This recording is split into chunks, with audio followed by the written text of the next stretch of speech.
Đã có những khi em đã sai, nước mắt của em đã nhẹ rơi, thấm ướt hết vai anh tại sao?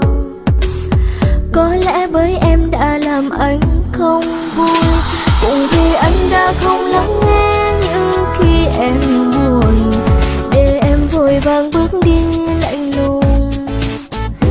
Lần sau cuối xin anh thứ tha, mong em đừng khóc, hãy cho tình yêu hiểu ra, để rồi thêm một lần nữa yêu. Sẽ mãi luôn yêu anh, luôn bên anh, quan tâm anh mỗi ngày, vì em không muốn mất anh lần nữa. Hãy lắng nghe lòng em, bởi vì khi xa nhau tim em đau, nhớ đến anh rất nhiều. Từng ngày cố gắng vượt qua đêm, lúc ấy em nhận ra có lẽ đã muộn.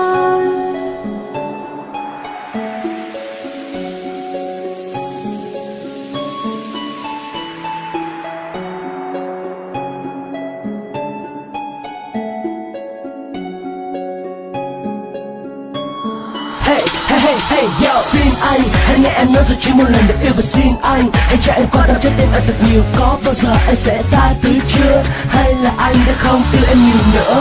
Hối hận, chắc có lẽ cũng đã trở nên quá muộn và nuối tiếc, cũng chỉ là những cảm xúc thật là buồn. Và thôi thì anh đã buồn thì tại em cũng sẽ buồn. Goodbye my love, yeah. Đã có những khi em đã sai, nước mắt của em đã nhẹ rơi, thấm ướt hết vai anh tại sao? Có lẽ bởi em đã làm anh không vui, cũng vì anh đã không lắng nghe những khi em buồn, để em vội vàng bước đi lạnh lùng.